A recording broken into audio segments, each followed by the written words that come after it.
শুভজিৎ আর কোয়েল, এই মুহূর্তে সব থেকে বড় খবর, একদিকে যখন আমরা দেখছিলাম যে কেন্দ্রের বকেয়া এখনো দিচ্ছে না কেন্দ্র, এই দাবিকে সামনে রেখে মমতা বন্দ্যোপাধ্যায় ধর্নায় বসেছেন। 48 ঘন্টা ধর্না চলবে, ঠিক সেরকম একটা সময় সব দলীয় সাংসদকে অবিলম্বে ধর্নায় যোগ দেওয়ার নির্দেশ দিলেন মমতা বন্দ্যোপাধ্যায়। বাজেট অধিবেশন শুরু হয়েছে, অধিবেশন চলাকালীনই সমস্ত সাংসদকে তলব মমতা বন্দ্যোপাধ্যায়ের। এই মুহূর্তে জ্যোতির্ময় কর্মকার আমাদের সঙ্গে রয়েছেন। জ্যোতির্ময়, সদ্য বাজেট অধিবেশন শুরু হয়েছে, অধিবেশনের মাঝপথেই সব সাংসদকে ডাক মমতা বন্দ্যোপাধ্যায়ের, কারণ কিছু জানতে পারছো? দেখো, মমতা বন্দ্যোপাধ্যায় তিনি কেন্দ্রীয় বকেয়া নিয়ে ধর্নায় বসেছেন এবং যে সময় তিনি ধর্নায় বসেছেন তা লোকসভা নির্বাচনের আগে। ফলত সেক্ষেত্রে লোকসভার সাংসদরা তাদের ভূমিকা সব থেকে গুরুত্বপূর্ণ, তার কারণ লোকসভা নির্বাচনের প্রচারে এই ইস্যু তৃণমূলের অন্যতম বড় হাতিয়ার হতে চলেছে বিজেপির বিরুদ্ধে।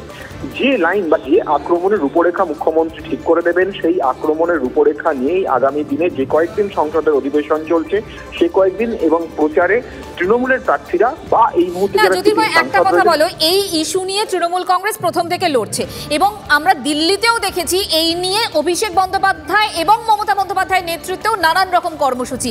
এখন যে সকলকে কলকাতায় ডেকে আনছে, মানে এখন ফোকাস শুধুমাত্র বাংলা, অন্তত 42টা আসন। একদমই, লোকসভা নির্বাচনের আগে কিন্তু ফোকাস অবশ্যই বাংলার ইস্যু, বাংলা জনমানসে এই ইস্যুকে প্রতিষ্ঠা করাই এই মুহূর্তে সব থেকে বড় লক্ষ্য। আর সেই লক্ষ্যেই প্রত্যেক সাংসদকে ফেরার সিদ্ধান্ত নেওয়া হয়েছে। আমরা দেখেছি যে এর আগে তৃণমূলের যখনই কোনো বড় কর্মসূচি হয়েছে সেই সময় অন্তত একজনকে বা দুজনকে পার্লামেন্টে রেখে দেওয়া হয় অন্তত পার্লামেন্টের অধিবেশন অ্যাটেন্ড করার জন্য। আজ সকালের যে প্রথম ডেভেলপমেন্ট, কংগ্রেসের ডাকা বিরোধী বৈঠকে থাকেনি তৃণমূল কংগ্রেস।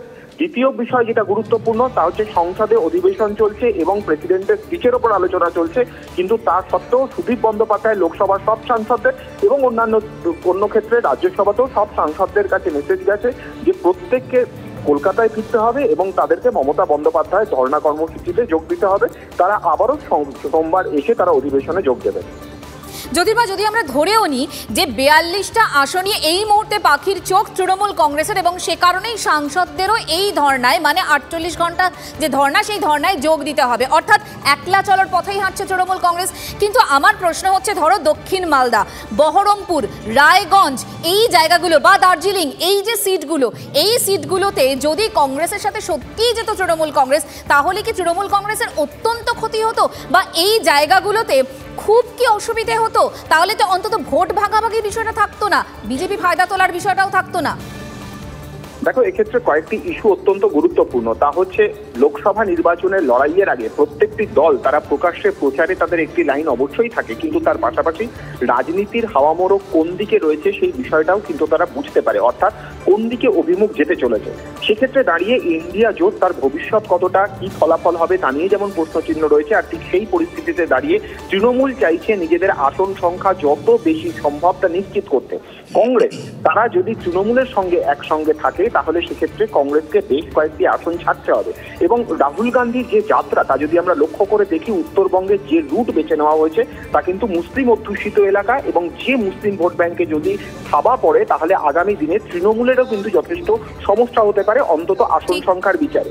সেক্ষেত্রে দাঁড়িয়ে তৃণমূলকে সেই কারণেই একলা চলো নীতি তৃণমূল নিচ্ছে বলে আমরা সূত্র মারফত খবর পাচ্ছি এবং প্রকাশ্যে তারা যে কথা বলছেন যে অধীর চৌধুরী যেভাবে আক্রমণাত্মক অবস্থান নিচ্ছেন সেই কারণের জন্যই তারা এই জোটে যেতে পারছে না। কিন্তু একাধিক ইকুয়েশন ক্ষেত্রে কাজ করছে, যে সমীকরণের কথা মাথায় রেখে ভোটাররা কি ভাবছে সেই বিষয়কে মাথায় রেখে তৃণমূলকে এক্ষেত্রে একলা চলতে হচ্ছে। এবং এই যে তুমি যে প্রশ্ন করলে যে উত্তরবঙ্গের এই সিটগুলি, সেটা অত্যন্ত গুরুত্বপূর্ণ বিষয়। যে কথা আমি বলছিলাম যে অবশ্যই এক্ষেত্রে মুসলিম ভোট ব্যাংক এবং এই জায়গায় তৃণমূল জেতার মতো জায়গায় রয়েছে এমন কয়েকটি সিট রয়েছে যে সিট নজর থাকবে আমাদের। জ্যোতির্ময়, আপাতত তোমাকে ধন্যবাদ। যে কথা জ্যোতির্ময় এবং মঞ্জুরি আলোচনা করছিল, অধিবেশনের মাঝপথে সমস্ত সাংসদদেরকে ডেকে পাঠানো হয়েছে, সুদীপ বন্দ্যোপাধ্যায় আজকে জানিয়েছেন। তবে এই মুহূর্তে ধর্ণা মঞ্চের ছবিটা ঠিক কীরকম? মমতা বন্দ্যোপাধ্যায় নিজে সেখানে রয়েছেন। কিছুক্ষণ আগে আমরা দেখলাম আন্দোলনরত যে চাকরি প্রার্থীরা রয়েছেন তারা কার্যত সেখানে ধর্ণা মঞ্চের পাশে অবস্থান করতে চাইছেন, আবেদন করেছেন সেনাবাহিনীর কাছে। সার্বিকভাবে ধর্ণা মঞ্চ এবং সংলগ্ন ছবিটা একটু জানার চেষ্টা করব। দীক্ষা আমাদের সঙ্গে রয়েছেন। দীক্ষা, এখন কি ছবি ধরা পড়ছে? দেখো ধর্ণা মঞ্চে মুখ্যমন্ত্রী এসেছেন 1:03 অর্থাৎ 12:57, কিন্তু এখন ধর্ণা মঞ্চে তিনি নেই। এই মুহূর্তে তিনি রয়েছেন যে 2 বর্ধমান নিয়ে যে দলীয় বৈঠক, সেই বৈঠকে গেছেন। এখানে কিন্তু দুটো ভূমিকা পালন করছেন মমতা বন্দ্যোপাধ্যায়, একটা হচ্ছে মুখ্যমন্ত্রীর ভূমিকা পালন করছেন এবং একটা দলীয় নেতৃত্বের ভূমিকা পালন করছেন। দলীয় নেতৃত্বের ভূমিকা পালন করতে গিয়ে যেটা দেখছি যে এখন 2 বর্ধমানকে নিয়ে তিনি বসেছেন, কারণ লোকসভা ভোটে 2 বর্ধমানের 3টি লোকসভা কেন্দ্র রয়েছে। সেই কেন্দ্রে কিন্তু তৃণমূলের আসন যাতে ভালোভাবে ফল পায়, সেই জন্যই তিনি দুটো জেলাকে নিয়ে বসেছেন। এখন যদি মঞ্চে দেখতে পারো তাহলে মঞ্চে দেখবে বিভিন্ন মন্ত্রীরা রয়েছেন, কিন্তু মন্ত্রী এবং নেতা যারা রয়েছেন, নেত্রী যারা রয়েছেন, তারা রয়েছেন, সমর্থকরা রয়েছেন এবং প্রত্যেকে কিন্তু আজকে কালো পোশাক পরে এসেছেন, অর্থাৎ কেন্দ্রীয় সরকারের বঞ্চনা মানছি না, মানব না। অর্থাৎ মুখ্যমন্ত্রী মমতা বন্দ্যোপাধ্যায় বারবার যে বার্তাটা দিতে চাইছেন, পঞ্চায়েত ভোটে কিন্তু আমরা দেখেছিলাম লক্ষ্মীর ভান্ডার একটা প্লাস পয়েন্ট ছিল ভোটে জেতার ক্ষেত্রে তৃণমূলের, কিন্তু এখানে লোকসভা ভোট একদম লোকসভা ভোটে পাখির চোখ এবং 42টা আসন, যেটা এতক্ষণ মঞ্জিরা এবং জ্যোতির্ময় আলোচনা করছিল, সেটা যে বরাবর ওটাতেই ফোকাস রেখেছেন তৃণমূল নেত্রী, তৃণমূল সুপ্রিমো, তাতে কোনো সন্দেহ নেই। পাশাপাশি সাংগঠনিক বৈঠক এবং অবশ্যই আলাদা করে শিল্পাঞ্চলে তৃণমূলের প্রভাব বিস্তার করা এবং লাস্ট বিধানসভা নির্বাচনে বর্ধমানে যেভাবে তৃণমূল আবার ফিরে এসছে সেটা যাতে ধরে রাখা যায়, ডেফিনেটলি সেদিকেও আলাদা করে নজর রয়েছে।